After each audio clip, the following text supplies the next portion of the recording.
Hello student, आपके जेसी sir revision series का Y molecule chapter लेके आए हैं जो कि बहुत इंपॉर्टेंट है बोर्ड के पॉइंट ऑफ व्यू से। ठीक है, तो now start Y molecule. First one क्या है? कार्बोहाइड्रेट। कार्बोहाइड्रेट क्या होते हैं?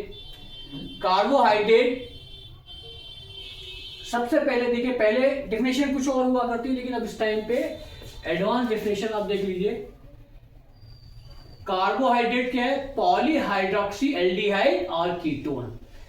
तो क्या है? The carbohydrate may be defined as optically active. सारे ऑप्टिकली एक्टिव कंपाउंड होते हैं जो कि पॉलीहाइड्रोक्सी एल्डिहाइड यानी हाइड्रोक्सी ग्रुप के साथ एल्डिहाइड होगा या हाइड्रोक्सी ग्रुप के साथ कीटोन होंगे।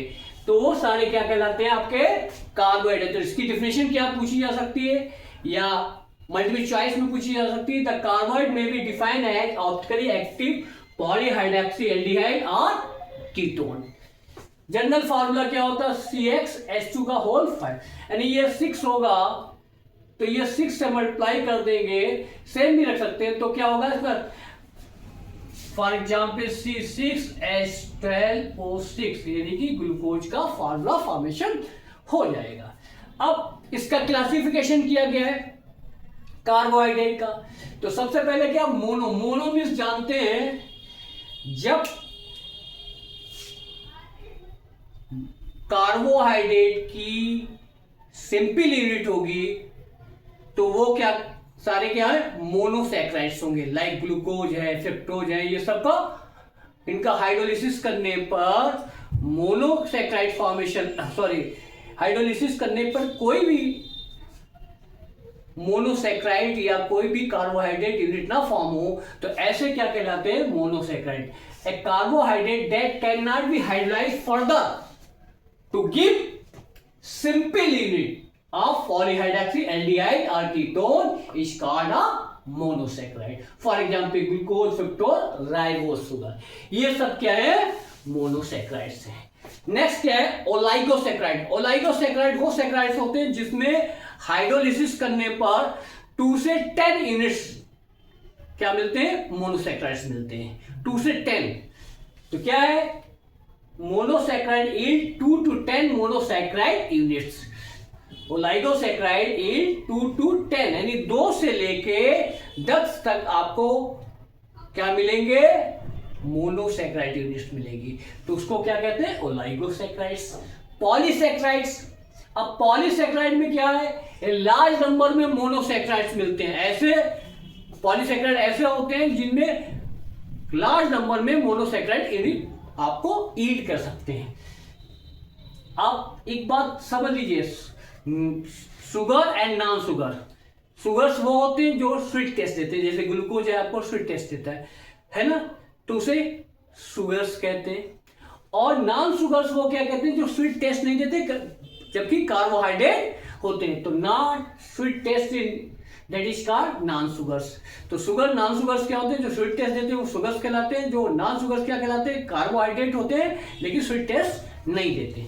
नेक्स्ट है आपका रिड्यूसिंग नॉन रिड्यूसिंग। बहुत इंपॉर्टेंट है, बहुत बार पूछा गया है, ये आपको बहुत बार पूछा गया है कि रिड्यूसिंग शुगर कौन से होते हैं? नॉन रिड्यूसिंग शुगर होते हैं।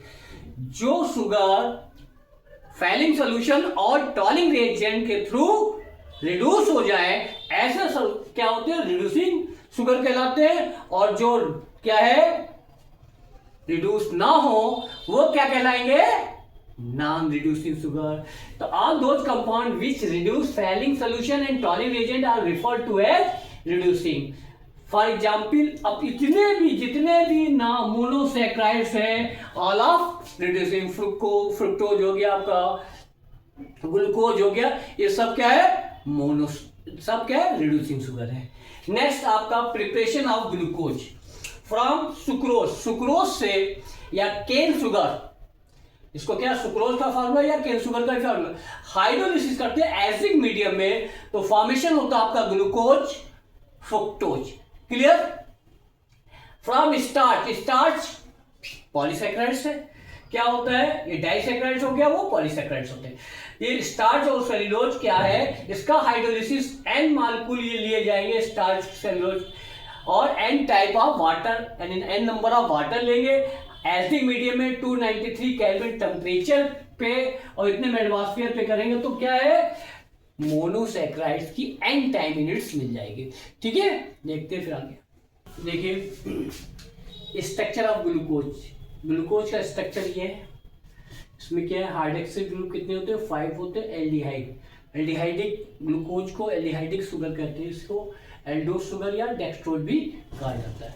अब रिएक्शन विद HI, ग्लूकोज का HI से रिएक्शन करते हैं, बहुत इंपॉर्टेंट रिएक्शन, सारी इंपॉर्टेंट रिएक्शंस हैं, जितनी भी ग्लूकोज में मैं रिएक्शन बताने जा रहा हूँ इससे आपको कम से कम 3 या 4 नंबर का मिलने ही मिलना, डिफरेंट टाइप से घुमा के क्वेश्चन इसी से पूछेंगे।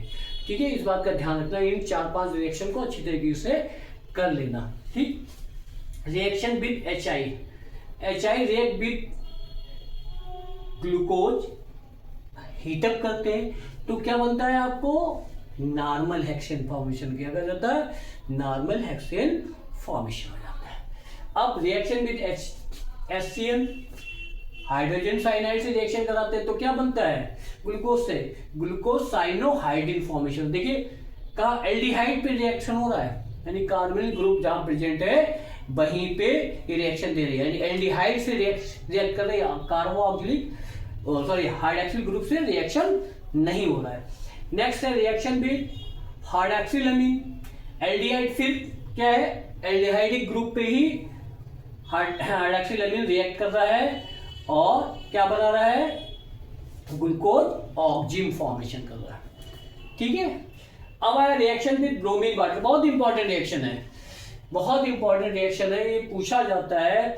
और क्या होता है ब्रोमीन वाटर से जब ग्लूकोज रिएक्ट करता है तो क्या बनता है ग्लूकोनिक एसिड, क्या बनता है ग्लूकोनिक एसिड, बहुत फेमस कंपाउंड है। ठीक है, नेक्स्ट है आपका ये भी बहुत important reaction with acetic aldehyde है, एसाइलेशन ऑफ ग्लूकोज। ये दो बातों से दो तरीके से तो पूछा जाएगा, तीसरे तरीके से पूछा जाएगा कि ये क्या प्रूव करता है, ये क्या रिएक्शन प्रूव करती है, तो ये क्या रिएक्शन प्रूव कर रही है, इसमें ग्लूकोज में 5 हाइड्रोक्सिल ग्रुप प्रेजेंट होते हैं। देखिए कैसे ग्लूकोज रिएक्ट कर रहा है 5 एसिटिक एल्डिहाइड से। देखिए जहां देखिए 5 जितने पांचों है ना, पांचों हाइड्रोक्सिल ग्रुप से रिएक्शन हो रही है एसिटिक एल्डिहाइड से और क्या फॉर्मेशन कर रहा है ग्लूकोज पेंटाएसीटेट। तो ये रिएक्शन क्या प्रूव करती है कि ग्लूकोज में 5 हाइड्रोक्सिल ग्रुप प्रेजेंस होते हैं, क्या है 5 हाइड्रोक्सिल ग्रुप प्रेजेंट होते हैं। ऑक्सीडेशन, ये भी बहुत important, oxidation strong oxidising agent nitric acid से ग्लूकोज की रिएक्शन कराते हैं तो सैक्रिक एसिड फॉर्मेशन होता है, क्या बनता है सैक्रिक एसिड फॉर्मेशन होता है। इसी तरीके से ग्लूकोनिक एसिड जो आपने अभी बनाया था ग्लूकोनिक एसिड का भी ऑक्सीडेशन कराते हैं तब क्या बनता है सैक्रिक एसिड बनता है। तो इस तरह डिफरेंट टाइप से क्वेश्चंस पूछे जा सकते हैं। तो ये सारी रिएक्शन आपको बिल्कुल लर्न होने तो 3-4 नंबर आपको मिलने वाले, केवल आपको 6 रिएक्शन लर्न और आना ही आना 100% मैं बोल दे रहा हूं। ओके, देखिए अब देखिए कुछ जो स्ट्रक्चर्स होते हैं क्या है, कुछ प्रॉपर्टीज शो नहीं करते हैं। तो glucose structure could not explain on this structure. कौन सा स्ट्रक्चर क्या होता है, ये सीधे जो स्ट्रक्चर है वो क्या है कुछ प्रॉपर्टीज शो नहीं करता। देखिए despite having the aldehyde group होने की वजह से ग्लूकोज डज नॉट गिव शिफ्ट टेस्ट, क्या कौन सा टेस्ट नहीं देता है, क्या है ग्लूकोज शिफ्ट टेस्ट नहीं देता है, and does not form hydrogen sulphide, है ना, एडिशन प्रोडक्ट विद सोडियम, तो एडिशन हाइड्रोजन सल्फाइड नहीं देता है। समझे, इस पे क्वेश्चंस बनते हैं, इसीलिए मैंने आपको याद दिलाया। एल्डिहाइड ग्रुप होने की वजह से क्या है शिफ्ट टेस्ट नहीं देता है और हाइड्रोजन सल्फाइड एडिशन प्रोडक्ट नहीं बनाता है। ठीक है, दूसरा क्या है pentaacetate of glucose does not react with hydroxylamines, indicate the absence of free, aldehyde free group नहीं होता है, अटैच होता है, जिससे ये शो होता है absence of free aldehyde, aldehyde free इसमें नहीं होता है। ठीक है, अब देखते हैं एनोमर्स क्या होते हैं। एनोमर्स क्या होते हैं, हम फ्रक्टोज है, फ्रक्टोज का फॉर्मूला, स्ट्रक्चर फॉर्मूला ये। एनोमर्स क्या होते हैं, अल्फा और बीटा रिंग फॉर्म जो होती है, अल्फा बीटा ग्लूकोज की रिंग फॉर्म, फ्रुक्टोज की जो रिंग फॉर्म होती है वो क्या कहलाते हैं, एक दूसरे के आइसोमर, एनोमरिक आइसोमर्स कहलाते हैं। एक दूसरे के आइसोमर्स होते हैं, कौन से, रिंग फॉर्म में आइसोमर्स होते हैं। देखिए, the two cyclic hemiacetal form of glucose differ only in the configuration of hydroxyl group. Hydroxyl group का डिफर होता है at carbon 1 anomeric carbon, such isomer that is alpha and beta form are called anomers. देख लीजिए क्या है, first position पे देखिए hydroxyl group क्या फर्स्ट पोजीशन पे, ये साइड में लगा, वो साइड में लगा, तो एक दूसरे के क्या है, एनोमरिक फॉर्म है, क्या है एक दूसरे के। अब ये पायरोज जैसे स्ट्रक्चर फॉर्मेशन, इसीलिए इनका नाम ग्लूकोपायरोनेज, अल्फा ग्लूकोपायरोनेज कहलाता है, ये अल्फा है तो इसे अल्फा ग्लूकोपायरोज कहते हैं, और ये बीटा है इसीलिए इसको बीटा ग्लूकोज पायरोज कहते हैं। ये स्ट्रक्चर फॉर्मेशन करने के लिए आगे है ना। तो आप चेंज ऑफ हाइड्रॉक्सिल ग्रुप देख लीजिए, डिफरेंट चेंज आपको हाइड्रॉक्सिल ग्रुप दिखाई देंगे ऊपर और इसमें। इसी तरीके से इसमें भी चेंज होते हैं। ये है फ्रक्टोज का अल्फा फ्रक्टोज, फिरनेज, फिरनेज स्ट्रक्चर जैसा है, फिरनोज जैसा होता है, इसलिए अल्फा बीटा फ्रक्टोज कहलाते हैं। एक दूसरे के क्या है, एनोमर्स कहलाते हैं। क्या कहलाते हैं, एनोमर्स। जो साइक्लिक स्ट्रक्चर एक दूसरे के क्या होते हैं, डिफर होते हैं हाइड्रॉक्सिल ग्रुप में, तो एक दूसरे से एनोमर्स कहलाते हैं। ठीक है, देखिए डाइसैक्राइड्स में क्या है, ग्लूकोसिडिक लिंकेज होता है। ग्लूकोसिडिक लिंकेज क्या होता है, दो मोनोसैकराइड आपस में जब ज्वाइन करते हैं तो डाइसैकराइड फॉर्मेशन। कहाँ से ये लिंकेज क्या होता है, यहाँ है। देखिए ये अल्फा डी ग्लूकोज है, देखिए स्ट्रक्चर आप ऑलरेडी देख चुके हैं। अल्फा डी ग्लूकोज का स्ट्रक्चर क्या होता है, पैरानोइड स्ट्रक्चर, ये फ्यूरेज स्ट्रक्चर है ना। Alpha D glucopyranose, alpha D fructofuranose, ये आपस में कंबाइन हो रहे हैं। कहाँ से कंबाइन हो रहे हैं, यहाँ से कंबाइन हो रहे हैं। ठीक है, तो ये क्या बना रहे हैं, ग्लाइकोसिडिक लिंकेज बना रहे हैं। क्या बना रहे हैं, ग्लाइकोसिडिक लिंकेज, यानी दो यूनिट्स ऑफ मोनोमर्स जब कंबाइन करते हैं डाइसैकराइड बनते हैं, तो कहाँ से लिंकेज करते हैं, ये पूछा जाता है, ग्लाइकोसिडिक लिंकेज होता है। पॉलीसैकराइड में भी जब लिंकेज करते हैं तो किससे करते हैं, देखिए पॉलीसैकराइड स्टार्च है, स्टार्च में टू कंपोनेंट है, दो कंपोनेंट पाए जाते हैं। एक एमाइलोज फॉर्मेशन पाया जाता है, एमाइलोज जो कि वाटर सॉल्विल होता है। एमाइलोज क्या होता है, वाटर सॉल्विल होता है। इसका टोटल स्टार्च का कितना होता है, कंपोनेंट का 15 to 20% एमाइलोज होता है, बाकी क्या है, एमाइलोपैक्टिन होता है। क्या होता है, एमाइलोपैक्टिन, जिसका परसेंटेज 80 to 85। ये इनसॉल्विल होते हैं इन वाटर। तो पूछा जाता है एमाइलोज सॉल्विल होता है, एमाइलोज कितना परसेंट है, ये आप ध्यान रखिएगा। तो दो कंपोनेंट स्टार्च। अब सेलुलोज या polysaccharide only beta D glucose present होता है, जो कि ग्लाइकोसिडिक लिंकेज से बाइंड किया जाता है ना, ज्वाइंट रहते हैं। अब ग्लाइकोजन, ग्लाइकोजन को एनिमल स्टार्च कहा जाता है, क्योंकि ये आपके लीवर वगैरह में ग्लाइकोजन का स्टोरेज रहता है। जब आपको ग्लूकोज की जरूरत होती है, वो इसका हाइड्रोलिसिस हो जाता है, ग्लूकोज में चेंज हो जाता है, तो इसको एज ए स्टार्च कहता है, एनिमल स्टार्च है। जैसे स्टार्च क्या है, फूड स्टोरेज है, उसी तरीके से ये ग्लाइकोजन होता है। ठीक है, नेक्स्ट है आपका प्रोटीन। प्रोटीन की अमीनो एसिड यूनिट है। क्या यूनिट है, प्रोटीन जब फॉर्मेशन होती है, कई amino acid combine each other to form protein. तो इसका स्ट्रक्चर देखिए, प्रोटीन अब अल्फा बीटा गामा डेल्टा के फॉर्म में, जहाँ पे अमीनो ग्रुप लगा हो तो उसी के अकॉर्डिंग उसको नाम दे देते, alpha amino, beta amino, gamma amino या डेल्टा अमीनो। ठीक है, तो ये अल्फा पे लगा हुआ है, अल्फा कार्बन पे लगा, तो इसे अल्फा अमीनो कह सकते हैं। अब दो टाइप के अमीनो एसिड होते हैं, एक इसेंशियल अमीनो एसिड, एक non essential amino acid. Essential जो होता है जो कि हमें बाहर से इनटेक करना पड़ता है, हमारी बॉडी सिंथेसिस नहीं करती है। दूसरा जो नॉन इसेंशियल हमारी बॉडी सिंथेसाइज कर लेती है, तो वो अमीनो एसिड क्या नॉन इनटेक नहीं करना पड़ता, हमें रिक्वायरमेंट नहीं होती है। तो इसेंशियल क्या होते हैं, जो इनटेक करते हैं। तो 10 क्या होते हैं, इसेंशियल होते हैं, और 10 क्या होते हैं, क्या होते हैं, नॉन इसेंशियल होते हैं। 20 अमीनो एसिड प्रेजेंट होते हैं।